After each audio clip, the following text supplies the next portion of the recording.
Assalamualaikum warahmatullahi wabarakatuh. Alhamdulillah, salatu wassalamu ala rasulillah, amma ba'd. Kaum muslimin yang dirahmati Allah subhanahu wa ta'ala, ada sebuah video yang sangat lucu dan membagongkan, sekaligus membuat kita miris melihat kejadian tersebut, kaum muslimin, ya. Dan video ini diangkat oleh channel Cahaya Hidayah, berjudul Mahesa Al-Bantani nyaris babak belur ketika mendatangi Keraton Kasepuhan Cirebon. Ya. Jadi ini video bentrok atau ribut atau geger antara dua kubu yang ribut masalah nasab Ba'alawi, kaum muslimin. Ya, antara orang yang menggugat nasab Ba'alawi dan orang yang pro nasab Ba'alawi. Ya. Coba kita simak videonya dulu, kaum muslimin. Nah, oke teman-teman, mari kita simak, yaitu di detik Mahesa ini hampir ya dikeroyok oleh warga Cirebon. Wah, ini kalau tidak ada polisi ini habislah ini ya Mahesa ini. Oke, mari kita lanjutkan. Woi, ada yang dekat-dekat. Aman. Udah. Kita di sana tempatnya. Iya. Anak mamu. Pengen nangis. Ada. Buat.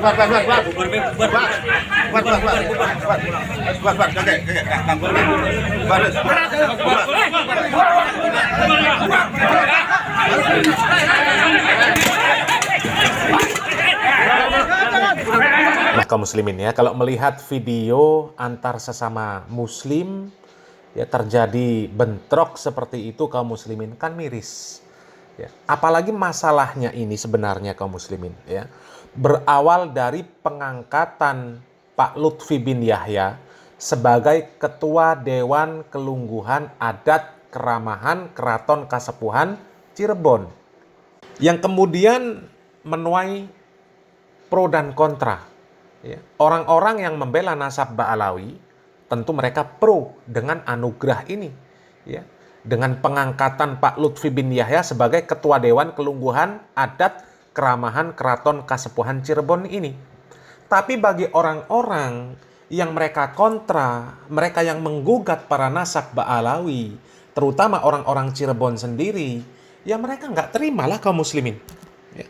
Apalagi kalau mereka berbicara tentang Pak Lutfi bin Yahya, ini ya, mereka sebutkan bahwa Pak Lutfi bin Yahya ini pemalsu kuburan.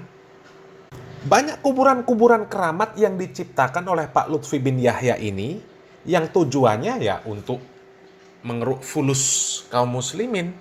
Ya. Nah ceritanya, ya, karena kontroversi ini, Mahesa Al-Bantani nggak terima kaum muslimin.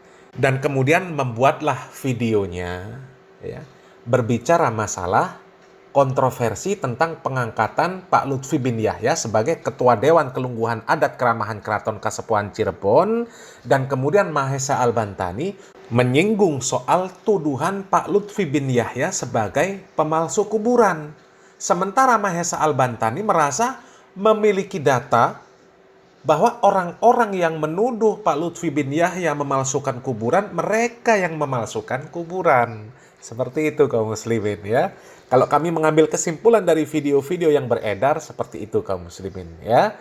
Coba kita simak video dari Mahesa Al-Bantani yang menyebutkan bahwa orang-orang yang menuduh Pak Lutfi bin Yahya sebagai pemalsu kuburan, padahal merekalah yang sebenarnya pemalsu kuburan ya. Coba kita simak videonya. Abbas Butet, gua tunjukkan makamnya Abbas Butet. Khusus Abbas Butet dan Kiai Sarip, kau speak up. Tantang Mahesa agar Mahesa tunjukkan makam itu. Saya akan tunjukkan. Khusus dua orang nih. Nggak level ngadepin netizen itu. Nggak jelas. Sarip, Kumis, Sarip Rahmat dan Abbas Butet, tantang saya. Berikan saya tantangan untuk menunjukkan makamnya. Tapi saya minta janji, minta syarat. Kalau saya tunjukkan makamnya, saya datangkan saksinya, Anda harus menghantam tokoh yang membuat makam palsu itu.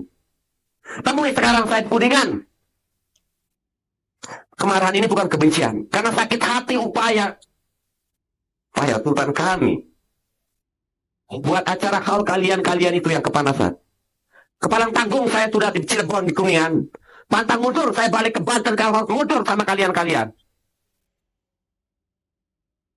Tunjuk orang yang jelas. Kalau berbicara makam palsu, saya akan buktikan, tunjukkan makam palsu yang dibuat oleh kebanggaan kalian. Dua gerombolan setan mafia bergabis itu. Kelompok kalian, saya punya.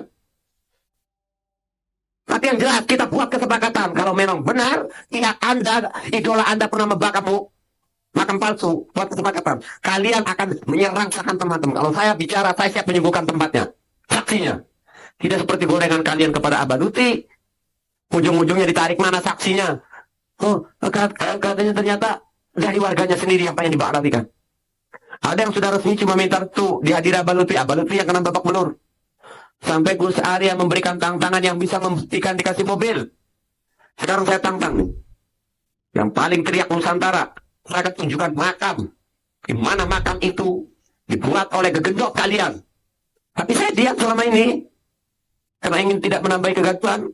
Karena kecil-kecil di sarung itu dua tokoh ini. Nah, yang merasa ini paham ini. Dan seluruh warga Banten, santri Banten tahu sebenarnya. Cuma tidak tahu makam itu yang membuat siapa. Saya simpan. Mana coba jawara yang jelas nih. Seperti sekelas Abbas Buntet. Kalau dia berani bersuara, saya tunjukkan satu makam dari pihak kami. Saya akan hantam. Oh, kaum muslimin ya, ribut masalah kuburan. Coba kaum muslimin. Ribut cuma masalah kuburan, cuma ngurusi masalah nasab. Untuk apa? Innalillahi wa inna ilaihi raji'un ya. Masalah nasab itu kan jelas di hadapan Allah Subhanahu wa taala itu nggak ada gunanya. Nggak ada gunanya. Mau berbangga-bangga dengan nasab, apa gunanya? Ya. Ribut juga masalah kuburan, apa gunanya? Ya. Apalagi kuburan-kuburan yang dipalsukan, rata-rata itu ya kuburan-kuburan yang diklaim sebagai kuburan keramat. Dijadikan tempat untuk ngalap barokah, dijadikan tempat untuk minta-minta. Innalillahi wa inna ilaihi raji'un. Masalah kuburan saja kok sampai sesama muslim saling gontok-gontokan, apalagi sampai seperti itu tadi kaum muslimin. Itu kalau terjadi pertumpahan darah, ya.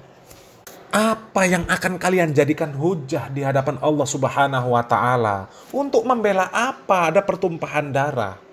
Untuk membela kuburan, untuk membela tokoh. Hah? Untuk membela nasab. Hah? Itu semuanya nggak ada gunanya di hadapan Allah Subhanahu wa taala, nggak ada gunanya. Ya. Bela-bela kuburan, bela-bela tokoh, bela-bela nasab, nggak ada gunanya di hadapan Allah Subhanahu wa taala. Ya. Bukan tidak boleh adanya kuburan, kuburan dijaga, bahwa ini adalah kuburan tokoh. Bukan nggak boleh dijaga, tapi sekedar untuk peninggalan sejarah saja. Ya. Bukan untuk ngalap barokah. Kalau sekedar untuk sejarah, untuk pelajaran sejarah, oh ini adalah kuburan fulan, ya, bahwa fulan ini ya salah satu pendiri negeri ini, si fulan ini salah satu perintis negeri ini, ya, si fulan ini sangat berjasa dalam sejarah Islam di Indonesia. Kalau sekedar untuk bukti sejarah itu nggak ada masalah. Tapi kalau sudah kuburan dihias-hias, dijadikan tempat untuk ngalap barokah, dibuat seperti istana, ya, dihias-hias seperti kamar pengantin, dicium-cium, dijadikan tempat untuk berzikir, dijadikan tempat untuk ibadah, dijadikan tempat untuk berdoa kepada Allah Subhanahu wa taala. Ya kalau berdoanya di sana mendoakan ahli mayat, ya, mendoakan kaum muslimin yang sudah meninggal dunia, itu nggak ada masalah. Tapi yang jadi masalah doanya di sana itu minta keberkahan melalui orang yang sudah meninggal tersebut. Itu yang jadi masalah. Kuburan Nabi Muhammad SAW saja nggak dibuat seperti itu oleh para sahabat. Kalau memang yang seperti itu bagian dari syariat Islam, kuburan Nabi Muhammad SAW itu sudah pasti dijaga ketat oleh para sahabat. Ya, sudah pasti didirikan bangunan di atasnya, dihias-hias sebagus mungkin. Kaum muslimin diperintahkan untuk datang ke makam Nabi Muhammad SAW untuk ngalap barokah di sana. Tapi nggak terjadi yang seperti itu di kalangan sahabat. Begitu juga dengan kuburan para sahabat. Nggak pernah ada di zaman tabi'in, ya kemudian ada ziarah kubro di kuburan Nabi Muhammad SAW, kuburan para sahabat. Gak ada. Ini demi kuburan sampai geger seperti itu kaum muslimin. Ya, hanya tadi masalah penghargaan kepada Pak Lutfi bin Yahya jadi geger seperti itu kaum muslimin. Untuk apa? Ya. Sementara ketika syariat Islam tercemari, lah kok malah mingkem. Coba Masjid Istiqlal, ya, didatangi paus, di sana dibacakan Injil, ya, diam. Masjid Istiqlal dijadikan tempat seminar yang katanya seminar pendidikan kader ulama Masjid Istiqlal, tapi narasumbernya Yahudi, diam. Gak ada ribut-ribut. Ya. Yang terbaru, ya, surat Maryam ayat 30-31 disebutkan mirip dengan Yohanes 3:16, diam. Ya. Matius 7 ayat 7 dimiripkan dengan surat Al-Baqarah 186, diam juga. Ada orang yang menyebutkan siapa saja, ya, apapun agamanya, di hadapan Allah Subhanahu wa taala itu tetap mulia. Kemudian untuk membenarkan statementnya tersebut, ayat Al-Quran dipenggal semaunya. Walaqad karramna bani Adam. Dengan ayat tersebut menunjukkan bahwa siapa saja, bangsa mana saja, agamanya apa saja, selama dia keturunan Adam, dia mulia di hadapan Allah Subhanahu wa taala. Inna lillahi wa inna ilaihi rajiun. Belum lagi orang-orang yang mengatakan Tuhan itu sama, hanya menyebut namanya saja yang berbeda. Ya, mendengar yang seperti itu diam. Diam. Nggak ada yang mendemo. Nggak ada yang ribut ngajak bentrok, nggak ada. Ya. Tapi giliran cuma masalah kuburan, masalah penghargaan dunia, demi Lutfi bin Yahya, ya, demi tokoh-tokoh yang kontra terhadap Ba'alawi, rela sampai ribut terhadap sesama muslim, sampai seperti itu kaum muslimin. Itu benar kaum muslimin. Kalau sampai terjadi pertumpahan darah, itu berat tanggung jawabnya di hadapan Allah Subhanahu wa taala. Jadi ghiroh kalian itu untuk apa? Ya. Kalian terlihat tidak ada ghiroh ketika Al-Quran diselewengkan. Ya. Ketika surat Asy-Syu'ara disebut surat para pemusik. Ketika sahabat Hasan bin Sabit disebut sebagai seorang pemusik. Nggak ada ghiroh, kalian nggak cemburu, kalian nggak sakit hati melihat surat Al-Quran disebut sebagai surat para pemusik. Kalian nggak ada ghiroh, nggak ada kecemburuan, nggak ada kemarahan ketika jelas-jelas ada video yang di video tersebut ada tulisan jelas NU Online Nahdlatul Ulama menampilkan pembacaan ayat Al-Quran diiringi dengan musik. Nggak ada marah-marahnya sama sekali. Dan masih banyak lah ya kejadian-kejadian yang ada di Indonesia saja yang jelas-jelas itu berbau pelecehan syariat Islam. Ya, mengatakan kita nggak boleh merasa benar sendiri terhadap agama Islam ini. Ya.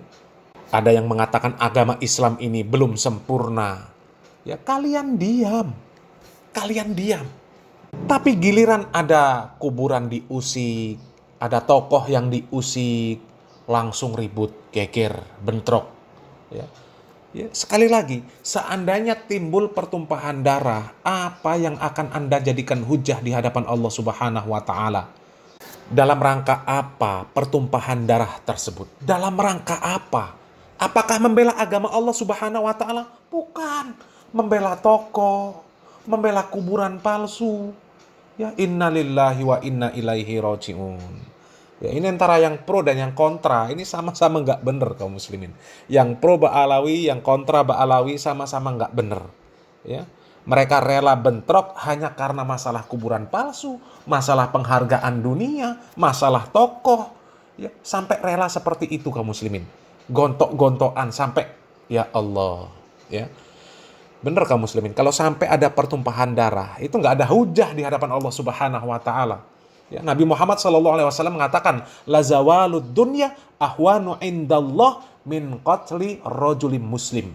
Hancurnya dunia ini, hancurnya dunia ya, lebih ringan di sisi Allah dibandingkan terbunuhnya seorang muslim.